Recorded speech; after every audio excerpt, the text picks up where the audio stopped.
اللهم صل على سيدنا شفيعنا وسندنا مولانا محمد بارک وسلم۔ بھائی دوستوں اور میرے عزیز ساتھیوں، آج کی حدیث ہے صلح حدیبیہ اور ابو جندل اور ابو بصیر رضی اللہ عنہ کا قصہ۔ سن 6 ہجری میں حضور اقدس صلی اللہ علیہ وسلم عمرہ کے ارادے سے مکہ تشریف لے جا رہے تھے۔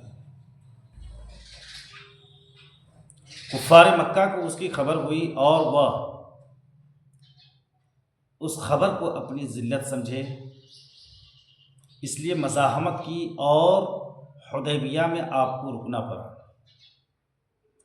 جانثار صحابہ رضی اللہ تعالی عنہ ساتھ تھے، جو حضور صلی اللہ علیہ وسلم پر جان قربان کرنا فخر سمجھتے تھے، لڑنے کو تیار ہو گئے، مگر حضور صلی اللہ علیہ وسلم نے مکہ والوں کی خاطر لڑنے کا ارادہ نہیں فرمایا اور صلح کی کوشش کی، اور باوجود صحابہ کی لڑائی پر مستعدی اور بہادری کی، حضور صلی اللہ علیہ وسلم کفار کی اس قدر رعایت فرمائی کہ ان کی ہر شرط کو قبول فرما لیا۔ صحابہ رضی اللہ تعالی عنہ کو اس طرح دب کر صلح کرنا بہت ہی ناگوار گزرا۔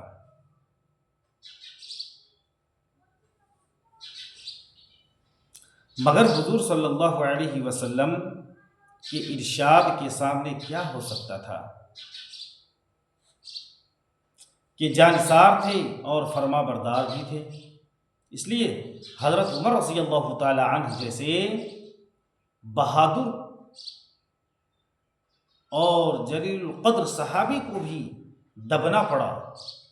صلح میں جو شرطیں طے ہوئی، ان شرطوں میں ایک شرط یہ بھی تھا کہ کافروں میں سے جو شخص اسلام لائے اور ہجرت کر کے مسلمان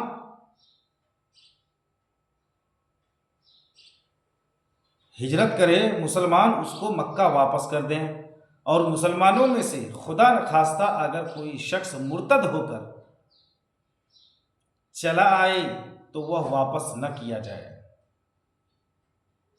یہ صلح نامہ ابھی تک پورا لکھا بھی نہیں گیا تھا کہ حضرت ابو جندل رضی اللہ عنہ ایک صحابی تھے جو اسلام لانے کی وجہ سے طرح طرح کی تکلیفیں برداشت کر رہے تھے اور زنجیروں میں بندھے ہوئے تھے۔ اسی حالت میں گرتے پڑتے مسلمانوں کے لشکر میں اس امید پر پہنچے کہ ان لوگوں کی حمایت میں جا کر اس مصیبت سے چھٹکارا پاؤں گا۔ ان کی باپ سہل نے، جو اس صلح نامہ میں کفار کی طرف سے وکیل تھے اور اس وقت تک مسلمان نہیں ہوئے تھے، فتح مکہ میں مسلمان ہوئے، انہوں نے صاحبزادے کے تماچے مارے اور واپس لے جانے پر اصرار کیا۔ حضور صلی اللہ علیہ وسلم نے ارشاد فرمایا کہ ابھی صلح نامہ مرتب بھی نہیں ہوا، اس لیے ابھی پابندی کس بات کی؟ مگر انہوں نے اصرار کیا۔ پھر حضور صلی اللہ علیہ وسلم نے ارشاد فرمایا کہ ایک آدمی مجھے مانگا ہی دے دو، مگر وہ لوگ ضد پر تھے، نہ مانا۔ ابو جندل رضی اللہ تعالی عنہ نے مسلمانوں کو پکارا، فریاد کیا کہ میں مسلمان ہو کر آیا اور کتنی مصیبتیں اٹھا چکا، اب واپس کیا جا رہا ہوں۔ اس وقت مسلمانوں کے دلوں پر جو گزر رہی ہوگی اللہ ہی کو معلوم ہے، مگر حضور صلی اللہ علیہ وسلم کے ارشاد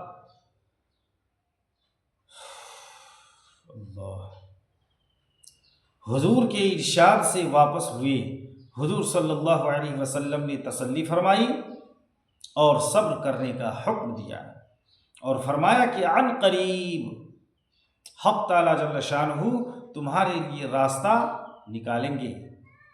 صلح نامہ کے مکمل ہو جانے کے بعد ایک دوسرے صحابی ابو بصیر رضی اللہ عنہ بھی مسلمان ہو کر مدینہ منورہ پہنچے۔ کفار نے ان کو واپس بلانے کے لیے 2 آدمی بھیجے۔ حضور اقدس صلی اللہ علیہ وسلم نے حسب وعدہ واپس فرمایا۔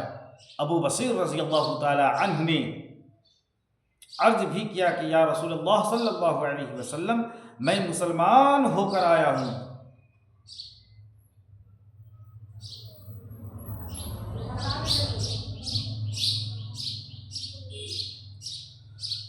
اللہ، آپ مجھے کفار کے پنجہ میں پھر بھیجتے ہیں۔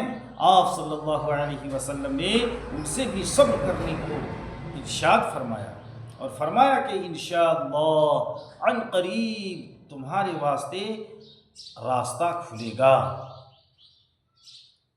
یہ صحابی رضی اللہ تعالی عنہ ان دونوں کافروں کے ساتھ واپس ہوئے، البتہ راستہ میں ان میں سے ایک سے کہنے لگے کہ یار تیری تلوار بڑی نفیس معلوم ہوتی ہے۔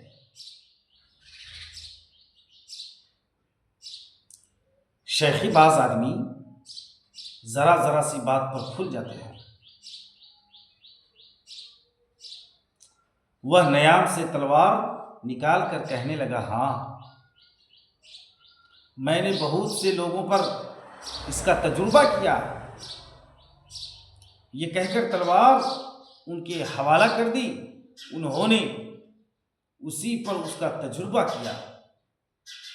دوسرا ساتھی یہ دیکھ کر کہ ایک کو تو نمٹا دیا، اب میرا نمبر ہے، بھاگا ہوا مدینہ آیا اور حضور صلی اللہ علیہ وسلم کی خدمت میں حاضر ہو کر عرض کیا کہ میرا ساتھی مر چکا ہے، اب میرا نمبر ہے۔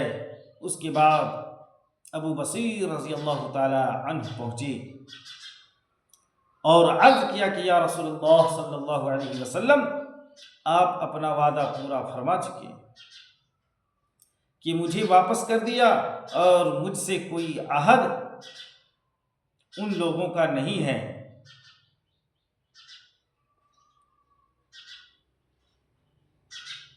جس کی ذمہ داری ہو وہ مجھے میرے دین سے ہٹاتے ہیں، اس لیے میں نے یہ کیا، لوگوں کا نہیں۔ جس کی ذمہ داری ہو وہ مجھے میرے دین سے ہٹاتے ہیں، اس لیے میں نے یہ کیا۔ حضور صلی اللہ علیہ وسلم نے فرمایا کہ لڑائی بھڑکانے والا ہے، کاش کوئی اس کا معین و مددگار ہوتا ہے۔ وہ اس کلام سے سمجھ گئے کہ اب بھی اگر کوئی میری طلب میں آئے گا تو میں واپس کر دیا جاؤں گا۔ اس لیے وہ وہاں سے چل کر سمندر کے کنارے ایک جگہ آ پڑے۔ مکہ والوں کو اس قصہ کا حال معلوم ہوا تو ابو جندل رضی اللہ تعالی عنہ بھی، جن کا قصہ پہلے گزر چکا، چھپ کر وہیں پہنچ گئے۔ اسی طرح جو شخص مسلمان ہوتا وہ ان کے ساتھ جا ملتے۔ چند روز میں یہ ایک مختصر سی جماعت ہو گئی۔ جنگل میں جہاں نہ کھانا کا کوئی انتظام، نہ وہاں باغات اور آبادیاں، اس لیے لوگوں پر جو گزری ہوگی وہ تو اللہ رب العزت ہی کو معلوم ہے۔ مگر جن ظالموں کے ظلم سے پریشان ہو کر یہ لوگ بھاگتے تھے، ان کا ناکہ بند کر دیا جو قافلہ ادھر کو جاتا اس سے مقابلہ کرتے اور لڑتے، حتیٰ کہ کفار مکہ نے پریشان ہو کر حضور صلی اللہ علیہ وسلم کی خدمت میں عاجزی اور منت کر کے اللہ کا اور رشتہ داری کا واسطہ دے کر آدمی بھیجا کہ اس بے سری جماعت کو آپ اپنے پاس بلا لیں کہ یہ معاہدہ میں تو داخل ہو جائیں اور ہمارے لیے آنے جانے کا راستہ کھلے۔ لکھا ہے کہ حضور صلی اللہ علیہ وسلم کا اجازت نامہ جب ان حضرات کے پاس پہنچا ہے تو ابو بصیر رضی اللہ تعالی عنہ مرض الموت میں گرفتار تھے۔ حضور صلی اللہ علیہ وسلم کا والا نامہ ہاتھ میں تھا کہ اسی حالت میں انتقال فرما گیا۔ انا للہ و انا الیہ راجعون۔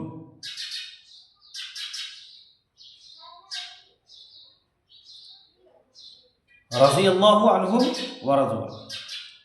آدمی اگر اپنے دین پر پکا ہو، بشرطے کہ دین بھی سچا ہو، تو بڑی سے بڑی طاقت اس کو نہیں ہٹا سکتی، اور مسلمان کی مدد کا تو اللہ کا وعدہ ہے،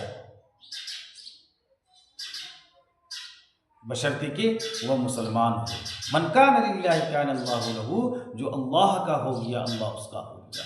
اس لیے بھائیو، دوستو اور میرے عزیز ساتھیو، اللہ تبارک و تعالیٰ پر بھروسہ کریں، امید لگائیں، اللہ تبارک و تعالیٰ ہماری تمام پریشانیوں کو دور فرما دے گا۔ اللہ تبارک و تعالیٰ سے دعا ہے کہ اللہ تبارک و تعالیٰ ہمیں اور آپ کو عمل کی توفیق عطا فرمائے۔ وآخر دعواہم ان الحمد للہ رب العالمین۔